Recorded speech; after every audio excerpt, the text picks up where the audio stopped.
Greetings, Earthlings. Today is Thursday. You know, I always got to get my Thursday Herb Day dance on. Herb Day Thursday, and we are making a body balm, a body butter, a body salve, whatever, whatever name you want to call it. We're making something very good and soothing and moisturizing for your body. You can use it all over, even on your lips, your hands, everywhere. It's a multi-purpose balm, salve, ointment, whatever you want to call it.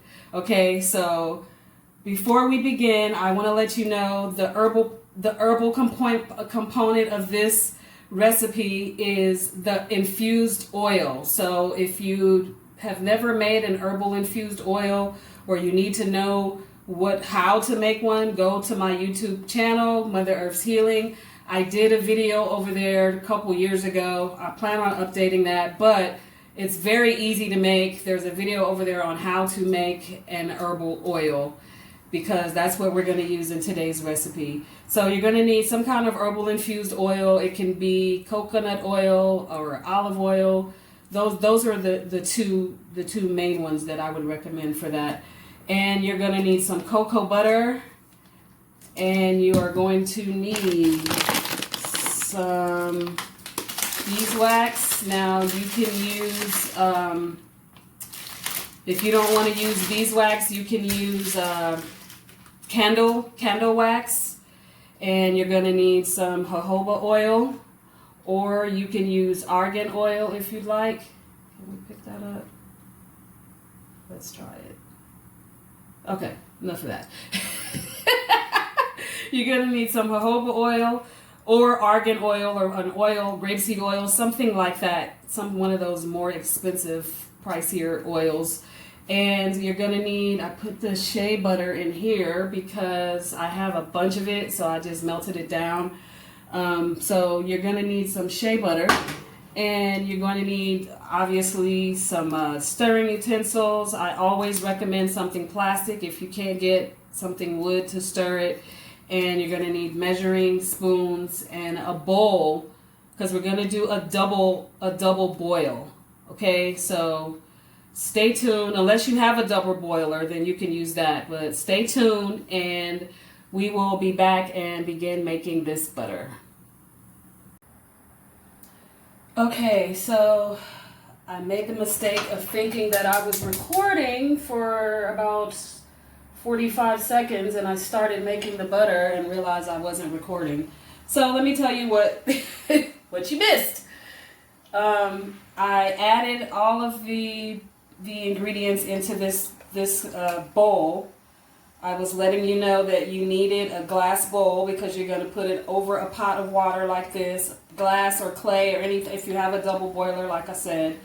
And you're just going to put all of the ingredients in there, and you're going to just stir it around until all of the beeswax melt. That'll probably be the last thing to melt, or the candelia. I can never say that. The other wax, I guess, if you want to use, no, I don't know if they have soy wax for this type of product, but get all the oils in there. I recommend an herbal oil, like an herbal infused oil, like I said initially. And so this one is a comfrey oil that I have had infused for about 2 months. And then that oil, so comfrey leaf is really good for healing. Scars, wounds, cuts, scrapes, all of that kind of stuff. That's what comfrey leaf is really good for. And then I recommend you try to make an ointment with the lavender oil. Lavender is really good if you have issues with rashes and itchiness and stuff like that, and you just want something that's very soothing. Hopefully I can grab this without making a mess. And then here's the other oil that I would recommend. It's called calendula or marigold flower. This oil I use in everything for the skin, including my lip balms. That one is an anti-inflammatory oil. It's really good for babies if they have diaper rash. And I always encourage you to do your own research. This has not been evaluated by the FDA. I am not a doctor yet, but trust me, I've done a lot of research on these products and all of this stuff. So, okay, so all you have to do now And this is another part where I'm going to put you on a pause, and we'll be back because all of the oils have been melted. As you can see, all of them have been separated. Actually, what we're going to do now that all of the oils are separated, we're going to put some essential oil. I'm going to use jasmine because it is a really nice, strong smelling oil. I only need a couple of drops of it. You don't have to use essential oil.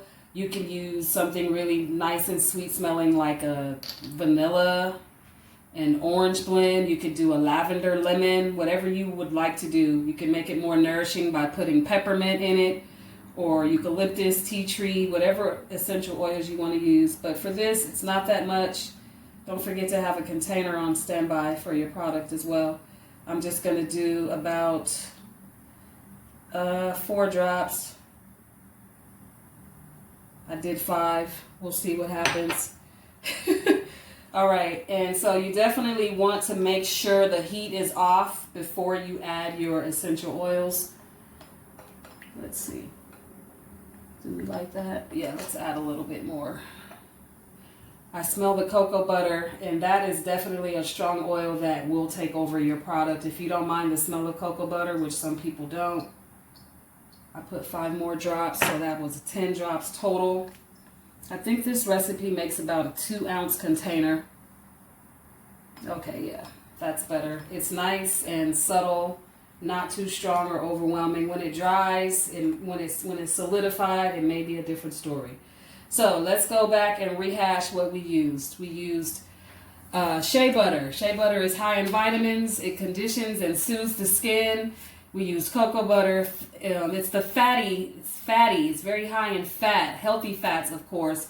It holds in moisture, and it's really high in phytochemicals, which helps to protect your skin from the sun and stuff like that. We use jojoba oil. Jojoba oil is really good at healing and softening up rough spots, cuticles, heels, elbows, stuff like that. Olive oil is also really good for helping to moisturize the skin, and it helps to give your skin a really nice glow. So let's put this in a container. I will be back, and we'll finish this product. Hey you guys, so it has been a couple of, I feel like I am crooked here. Okay, we're gonna leave that alone. It's been a couple of hours from the moment I started the butter or the balm, the body balm, the body butter, whatever you want to call it, body moisturizer. It's been a couple hours, like probably 2.5 hours. I put it in the freezer so that I could rush it, and then I ended up just taking it out and sitting it on the counter and just letting it do its thing naturally. And it smells amazing. That jasmine smell is perfect, and I'm trying to get it at a good angle so you can see. It was 2 ounces. Like I said, I wasn't sure how much it measured out to be, but this is a 2-ounce container, and it's like butter. And you rub it on, and it's light, it's oily, but it's not so overwhelming. It's very, very light. Now, what I can suggest is if you want it to be a little less oily, you can add more cocoa butter or beeswax. I would add maybe another teaspoon of beeswax, but I love it. It feels great. Very, very nourishing, not too thick, smells great. I have a hint of the cocoa butter, but mostly I smell the jasmine. So yes, thumbs up in my opinion. If you make it, when you make it, let me know what you think about it. What oils or essential oils you used, if you used any at all. Just let me know. What did you do? Did you change the recipe or what? Yes, this feels amazing. And it's not oily. My hands are shiny. they're moisturized basically, but it doesn't feel, I'm sure you can see that my hands are always in water all day long.